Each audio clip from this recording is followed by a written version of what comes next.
Masaraa Abbaa Jifaar seena qabeessa umrii dheeraa lakkoofseetiin dullummaarraa kan ka'e dhaabatatti kufuudhaaf ga'e isa kana baraaranii haaromsuun akka danda'amuuf gama mootummaa Ameerikaatiin tumsa ogummaadhaa fi gama mallaqaatiin taasifamuuf akka haaromfamuuf waliigalteen mallatteeffameetiin jira.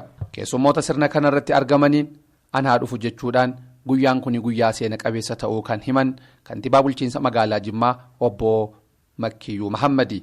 Kabajamtoota keessummoota keessatti affeeramtanii federaalarraa naannoorraa akkasumas magaalaa keenyarraa akkasumas kabajamtoota abbootii amantaa jaarsolii biyyaa dargaggoota jiraattoota ganda jireen walumaa gala ummata magaalaa keenyaatiin baga gammaddan ashamaa anaa dhufu jechuun barbaada. Guyyaan irraa ummata keenyaaf guyyaa seena qabeessa. Abbaan Jifaar yookiin Masaraan Abbaa Jifaar ummata magaalaa keenyaaf godina keenya akkasumas naannoo keenyaatiif hambaa guddaaf hambaa seena qabeessaadha. Haaromsi Masaraa Abbaa Jifaar kuni ji'a 18 keessatti hojiin hojjetameetiin kan qulqullaa'eetiin dhumu yoo ta'u gama ogummaatiin ogeessonni biyya alaatii dhufan dandeettii sadarkaa addunyaatti dhimma kanarratti goonfatan akka haaromsa kanarratti hirmaatan dubbatameetiin jira. Ogeessonni deeggarsa hambaa idila addunyaa dhimma kanarratti ogummaadhaan kan hirmaatan yoo ta'u waliigalteen guyyaa har'aa kana kan mallatteeffame ammoo abbaa taayitaa qorannaa fi kunuunsa hambaalee federaalaatii fi World Fund gidduutti. Daayireektarri olaanaan abbaa taayitaa qorannaa fi kunuunsa hambaalee obbo Yoonaas Dastaa akka jedhanitti hojii ijaarsaa kana raawwachuudhaaf akkaataa bu'aa bahii seenaa isaa durseetiniin qoratame wanni hundi kan qophaa'e yoo ta'u qulqullinaan akka hojjetamuu danda'uuf gama hundaaniyyuu qophiin xumuramuudha dubbatan. Garuu seenaa keenna akaakoo fi abaabileen keenna kanaan dura hojjetaniitiin lafa nuu kaahan gaafa ormi hojjetu nuti immoo teenneetiin laaluun qofti nurraa hin eegamuudhaan illee obbo Yoonaas dhaamaniitiin jiru. ፕሮጀክቱን ሁላችንም እንደምንፈልገው ያህል ይሄንን በጣም የምንኮራበት ግብረ ህንጻ ፈረንጆች አይደለም የሰሩልን ፕሮጀክቲ kana akkuma hunduu barbaadu garuu gamoo akkanatti miidhagu kana kan nu hojjete faranjoota miti hawaasuma keenyatu nu hojjete kanaafuu gaheen keenya eenyumayyuu caalaa ol aanaa ta'uu kan qabaatuuf kabaja keenyallee itti fufsiisuuf gamoon kun akkaan miidhagee garuu faranjoota tuyyuu hojjetee bar yoo jedhame seenaa ijoolleen keenya ittiin boontu osoo hin ta'in ijoolleen keenya ittiin saalfattu lafa keenya. Kanaafuu yeroo hojiin kun hojjetamu ogummaa nu bira hin jirre yoo ta'e qaccee daangaa addunyaa kamiyyuu deemneetiniin ogeessatti finneetiniin hojjenna. Garuu gaafa ormi hojjetu harka keenya sassaabbannee teenneetiniin eebba qofaaf harka rukutaa hin dhufne jedhan.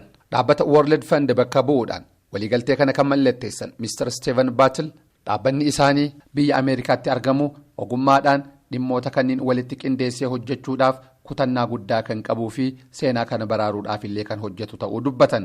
Haaluma kanaan akkaataa sagantichi qorannaa irraa kaaseetiniin hanga gaafa ijaarsisaa xumuramuutitti sagantaalee qabame waltajjichaaf ifoomsanii jiru. This expert will come to Ethiopia at the end of November and his job is to make a detailed plan.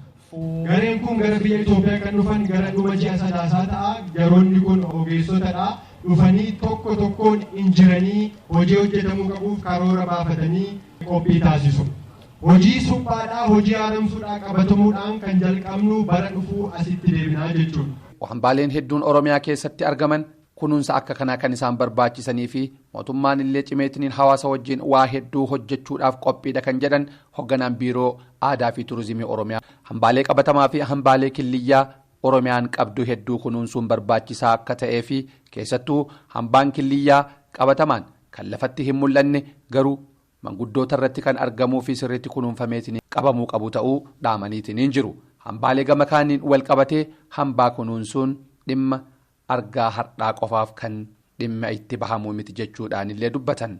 Dr. Garramoo Oliiqaa hoogganaan biiroo aadaa fi turizimii Oromiyaa. Biyya kamuu keessatti aloonni alootarraa yeroo darbu hambaa kan kunuunsuuf hambaan sun akkasumaan akka do'atamuuf utuu hin ta'in qaroomina aloonni darbe irra ga'e kan agarsiisu beekumsa aloonni darbe ittiin jiraachaa ture kan agarsiisu waan irraa barate immoo aloonni ammaa gaheesaa akka gumaachuuf waan gargaaru jechuudha. Haala ijaarsaa fi sadarkaa qaroomaa hojiin masaraan abbaa Jifaar ittiin hojjetame kan dinqisiifatan.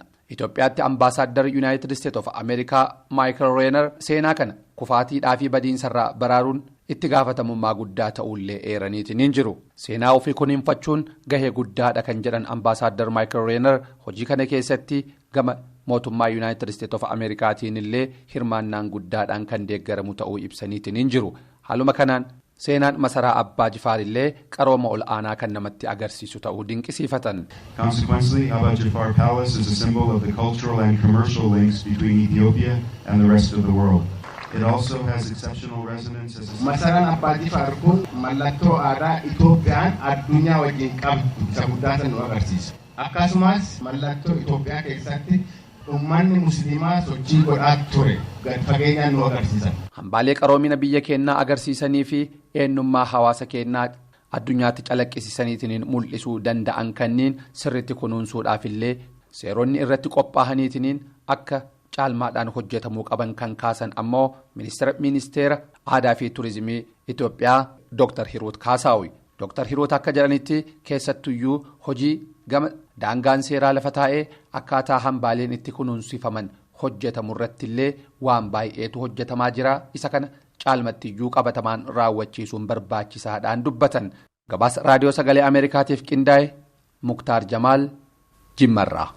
Yaa Rabbi nu nagaa nuu godhi. Yaa Rabbi jaarsolii keenya qeerroo keenya bira nuu jiraadhu. Yaa Rabbi dubartii keenya bira nuu jiraadhu. Yaa Rabbi abbootii amantii keenya bira nuu jiraadhu. Yaa Rabbi abbaa gadaa bira nuu jiraadhu. Yaa Rabbi tokko nu godhi. Tokko nu godhi. Yaa Rabbi tokko nu godhi. Tokko taanee humna tokkoon biyyattii kana guddisuu nageenya si eeguu yaa Rabbi nu waffaqi. Yaa Arhamar Raahimiin. Subhaana rabbika rabbil izzati amma yasifuun. Wasalaamun alal mursaliin. Alhamdulillah. አምላካችን መድኃኒታችን ኢየሱስ ክርስቶስ ጉባኤያችን